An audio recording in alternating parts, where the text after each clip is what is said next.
Deuxième partie, le Saint-Esprit. Il est écrit dans Romains 8, 9. chapitre 8, verset 9, tu veux bien le dire, s'il te plaît? Or, vous ne suivez plus ce désir. Vous suivez l'Esprit de Dieu, parce qu'il habite en vous. Si quelqu'un n'a pas l'Esprit de Christ, il n'appartient pas au Christ. Amen. Amen. Qu'est-ce que ça signifie, ça? Ça signifie que, comme je vous l'ai dit tout à l'heure, Dieu a déversé son esprit sur toute chair. Ok? Sur toute chair. Il n'y a pas d'exception. Seulement, la personne, soit elle décide de suivre l'esprit de Dieu, soit elle refuse. C'est pour ça que je disais tout à l'heure qu'il y a trois sortes d'esprits. Il y a l'esprit de Dieu, l'esprit du diable et l'esprit humain. L'esprit humain choisit. C'est ce que je vous disais tout à l'heure. Il choisit. Tu choisis, toi tu as ton esprit, tu choisis de suivre soit le bien, soit le mal. C'est toi qui décides. Si tu choisis de faire le bien, tu suis l'esprit de Christ. Si tu choisis de suivre le mal, tu suis l'esprit du diable. C'est ton esprit qui décide ce que tu veux faire. C'est pour ça qu'il est précisé dans Romains. Vous voyez, Romains déjà, c'est le troisième testament. C'est le troisième testament qui démarre Actes des Apôtres jusqu'à Apocalypse. Et d'ailleurs, tout à l'heure, nous verrons dans Apocalypse ce qui est dit. C'est pour bien préciser que c'est trop facile d'accuser le diable lorsqu'il y a une tentation. Le diable, de toute façon, il est là pour ça. Avec ses acolytes, ils sont là pour ça, pour nous tenter. C'est leur travail, c'est leur devoir, c'est leur travail. Ils ont été créés pour ça. Mais nous avons été créés pour décider de notre éternité. Nous sommes sur cette terre en passage. Ça dure une centaine d'années. Il y en a moins, il y en a un tout petit peu plus, et il y en a... C'est comme ça. Alors, le temps que nous sommes sur terre, nous avons des épreuves, nous avons beaucoup de choses qui se passent, qui nous arrivent. Nous avons il y en a la maladie, la disette, la pauvreté, la souffrance, de toutes sortes. Mais en toutes choses, quoi qu'il arrive, nous avons le choix. Nous avons le libre choix. Il y a des personnes qui n'ont ni bras ni jambes et qui sont au Seigneur, qui sont heureux comme tout. Il y a des gens qui sont aveugles et qui sont heureux, qui parlent du Seigneur tout le temps, qui appartiennent à Jésus. Il y a des personnes qui sont sourdes, qui sont un tas de choses, mais parce que ce sont des personnes qui ont compris que le Saint-Esprit est la personne qui les aide à vivre. C'est le conducteur, c'est le consolateur, le Saint-Esprit. Il y a beaucoup à dire sur le Saint-Esprit. Mais nous allons continuer sur les portes. Amen. Nous allons parler de la dîme et des offrandes. La dîme, ça appartient à Dieu d'abord, ça ne nous appartient pas. Alors, c'est pas la peine de dire, moi je donne pas la dîme. Si tu donnes pas la dîme, tant pis pour toi, tu te prives de tout. Parce que, déjà, la dîme ne t'appartient pas, elle appartient à Dieu. Voilà, c'est comme ça. C'est Dieu qui a dit, vous donnerez. D'ailleurs, Abraham, le premier, a donné la dîme à Melchisédek, qui était le roi de Salem, qui n'avait ni père ni mère. Ça vous dit rien? Pour moi, Melchisédek, c'était le roi de Salem, le roi de paix. Donc c'était Jésus-Christ de Nazareth. Le Seigneur s'était déjà manifesté à Abraham. C'est pour ça qu'il a dit, avant qu'Abraham fût, je suis. D'autre part, les offrandes, c'est ce que vous donnez pour ouvrir les écluses des cieux. C'est pourquoi il est écrit dans Malachie, mettez-moi à l'épreuve, et vous verrez si je n'ouvrirai pas pour vous les écluses des cieux, et si je ne déverserai pas la bénédiction en abondance. Donc, moi je vous exhorte vraiment à donner vos dîmes et à faire des offrandes. Ne les donnez pas n'importe où. Ne donnez pas de l'or au pourceau ou de la confiture au cochon. Parce que il y a des endroits où vous aurez de la nourriture spirituelle. C'est là que vous devez donner. Là où on vous on vous aimera, là où vous allez adorer Dieu, là où vous allez rendre un culte agréable à Dieu. Et ne restez pas seuls chez vous. C'est vrai qu'il y a des églises où les conducteurs ne sont pas de bons conducteurs. Mais il y a aussi des églises où les conducteurs sont des bons. Notre berger, qui est Jésus-Christ de Nazareth, est le grand berger, c'est Dieu le Père Tout-Puissant. Alors, donnez vos dîmes et vos offrandes, et vous allez voir ce qui va se passer.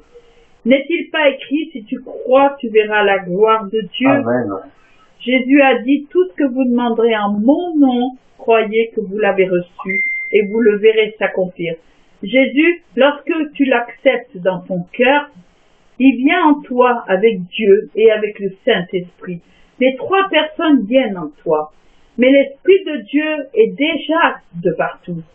Il suffit que tu acceptes le sacrifice de Jésus-Christ comme étant pour toi. Et à ce moment-là, si tu acceptes son sacrifice pour toi, il va entrer dans ton cœur. Il va entrer dans ta vie. Et il va prendre possession pleinement de ton corps, de ton âme et de ton esprit. Car Dieu est un Dieu jaloux. Il n'accepte pas le partage. Satan, je l'appelle l'homme en pantoufle. Pourquoi? Parce que lorsqu'il arrive, il ne fait pas de bruit. Il va venir en susurrant à l'oreille. Hey, tu te rends pas compte? Regarde-toi un peu.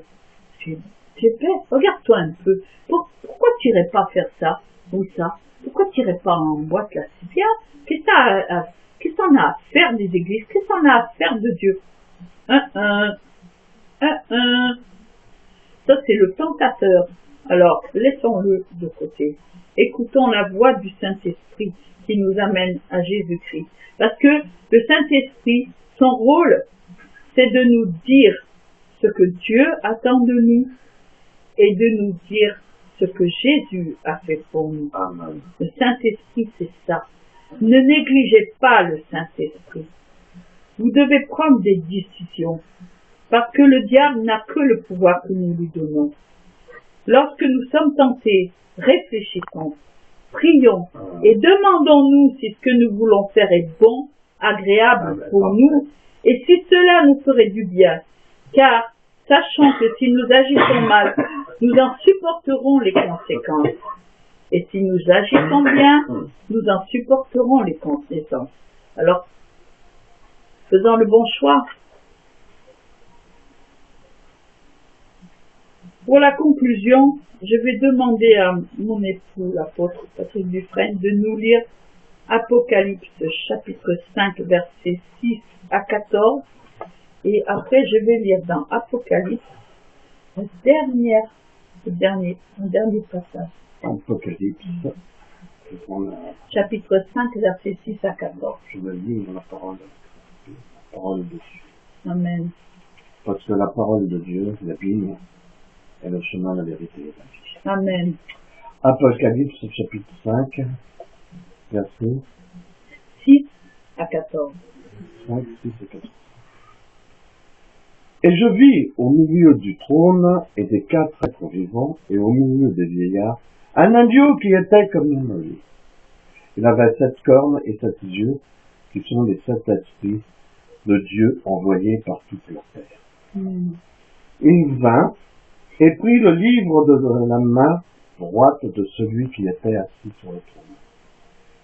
Quand il eut pris le livre, les 4 êtres vivants et les 24 vieillards se prosternèrent devant l'agneau, tenant chacun une harpe et des coupes d'or remplies de parfums, qui sont les prières des saints. Amen. Et ils chantaient un cantique nouveau en disant, « Tu es digne de prendre le livre et d'en ouvrir les sceaux, car tu as été immolé, et tu as racheté pour Dieu par ton sang des hommes de toute tribu, de toute langue, de tout peuple et de toute nation. Tu as fait d'eux un royaume et des sacrificateurs pour notre Dieu, et régneront sur terre. » Amen. Je regardais et j'entendis la voix de beaucoup d'anges autour du trône, des êtres vivants et des vieillards. Et leur nombre était des myriades de myriades et des milliers de milliers. Ils disaient tous, d'une voix forte, l'agneau qui a été immolé est digne de recevoir la puissance, la richesse, la sagesse, la force, l'honneur, la gloire et la louange. Et toutes les créatures qui sont dans le ciel et sur la terre, sous la terre, sur la mer, et tout ce qui s'y trouve, je les entendis qui disaient, à celui qui est assis sur le trône et à l'agneau, soit la louange, l'honneur, la gloire et la force au siècle des siècles. Et les quatre êtres vivants disaient Amen. Amen. Pardon, je vais dire un pardon. Il me vient un passage à l'esprit. Vous savez, on vous dit, crois au Seigneur Jésus et tu seras sauvé. Ok? Moi, je veux bien. J'avais 16 ans, j'ai cru au Seigneur Jésus. Moi, je n'étais pas sauvé. Parce que ça suffit pas. Si vous voulez être sauvé, eh bien, il faut marcher avec Jésus. Il faut marcher avec lui. Il faut décider de faire le bon choix, comme je vous disais tout à l'heure pour les portes. Il faut décider. Il est très, très facile d'accepter Jésus dans son cœur, mais ça l'est moins quand il faut dire non. Alors moi, je vous exhorte à bien chercher la face de Dieu, à savoir avoir une vraie relation avec Dieu. Amen. Connaître Jésus. Car il y a une différence entre entendre parler de Jésus et connaître Jésus. Amen. Dieu a dit, je suis le chemin, la vérité et la vie. Nul ne vient au Père que par moi.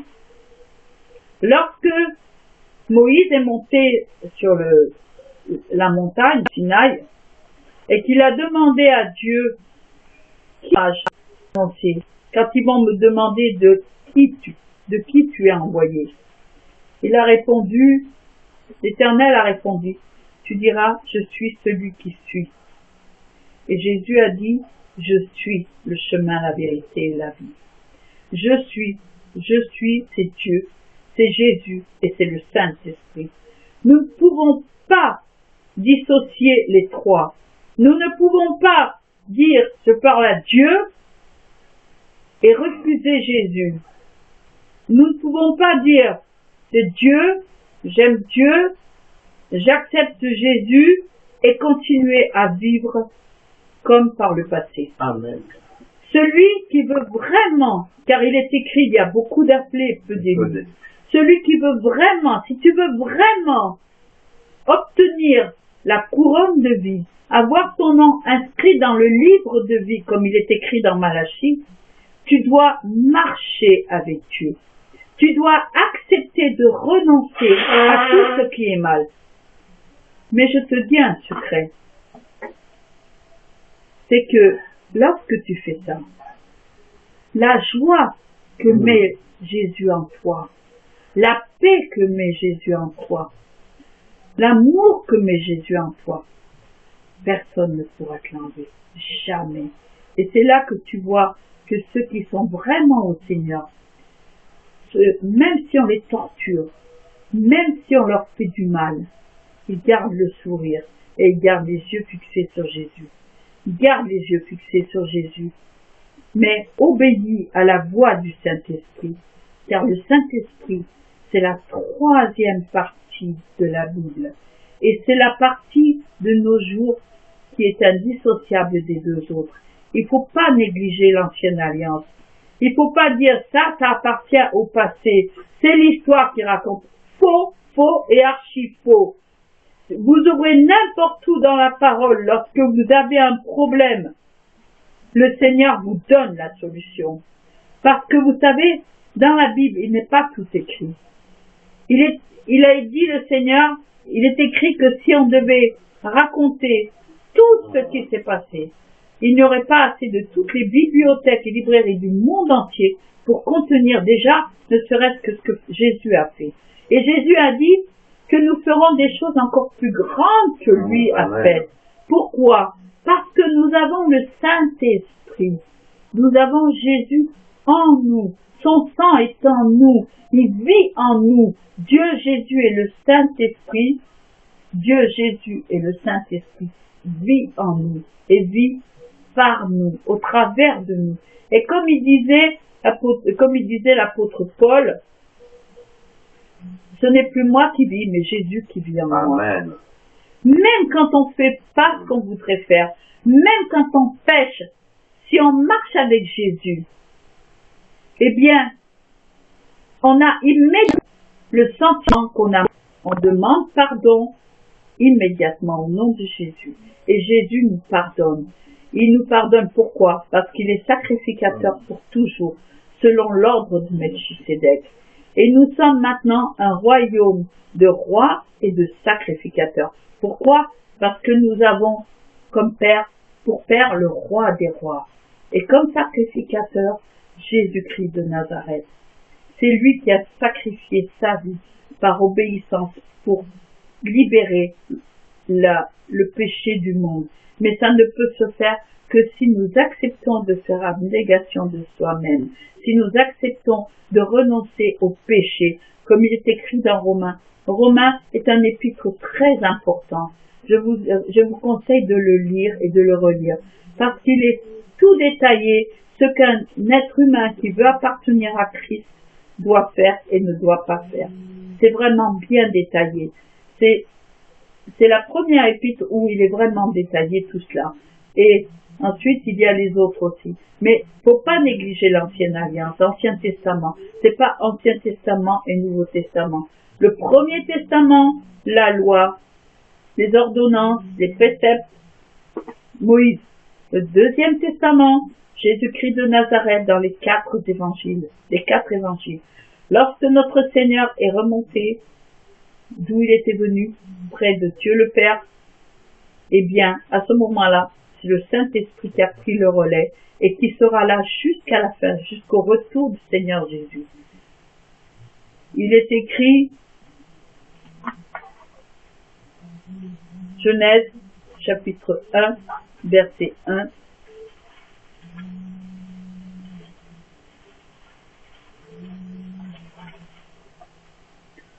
Au commencement, Dieu créa les cieux et la terre. La terre était informe et vide.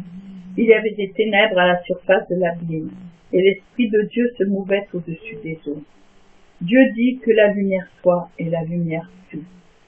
Jésus a dit, je suis la lumière du monde. Jésus a dit, celui qui m'accepte devient lui aussi lumière. Donc, tournons-nous vers Jésus. Acceptons de marcher avec lui, par son esprit, par l'esprit du Dieu vivant. Dieu n'est pas le Dieu des morts, c'est le Dieu des vivants. Laissez les morts où ils sont. Laissez-les morts dans leur tombeau. Ils sont dans un lieu que vous ne connaissez pas. Vivez, aimez l'Éternel, cherchez à avoir votre relation avec lui très intense, car plus votre relation est intense avec lui, plus vous découvrirez en votre cœur des trésors inexploités. Vous allez découvrir des richesses, comme il le dit dans les psaumes et dans Ésaïe. Le Seigneur va ouvrir des portes qui ne se fermeront jamais. La paix, la joie, l'amour, la tempérance, la bonté, et ainsi de suite. Tout cela, c'est le Saint-Esprit. Et c'est aussi Jésus-Christ de Nazareth. Et c'est aussi Dieu le Père. Il a dit, le Seigneur, dans l'Apocalypse, le dernier, hop, le dernier passage de l'Apocalypse, le dernier,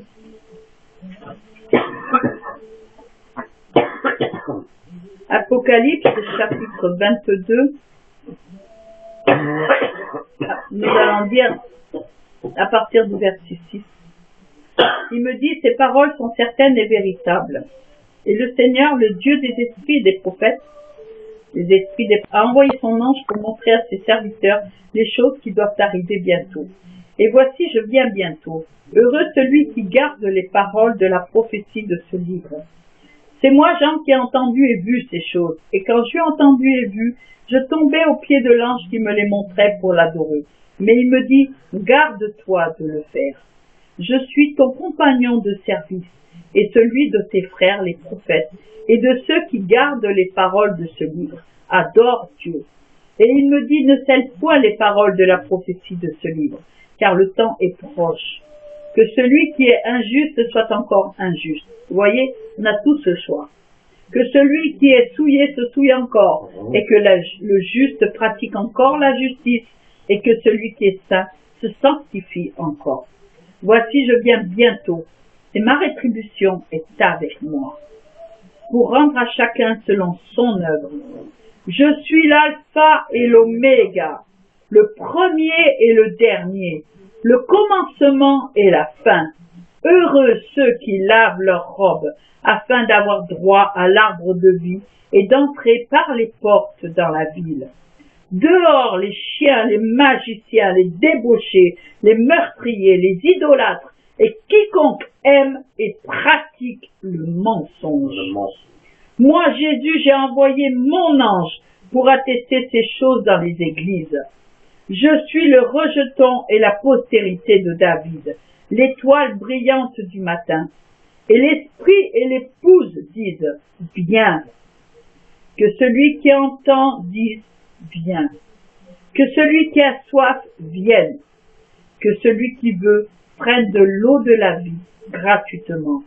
Je le déclare à quiconque entend les paroles de la prophétie de ce livre. Si quelqu'un y ajoute un iota, Dieu le frappera des fléaux décrits dans ce livre. Et si quelqu'un retranche un iota, ne serait-ce qu'un iota, un iota c'est une virgule, ou un apostrophe, des paroles du livre de cette prophétie, Dieu retranchera sa part de l'arbre de la vie et de la ville sainte décrit dans ce livre. Celui qui atteste ces choses dit, oui, je viens. Amen, Seigneur. Amen, Seigneur. Viens, Seigneur Jésus. Que la grâce du Seigneur Jésus soit avec vous. Amen. Shabbat Shalom et un samedi prochain.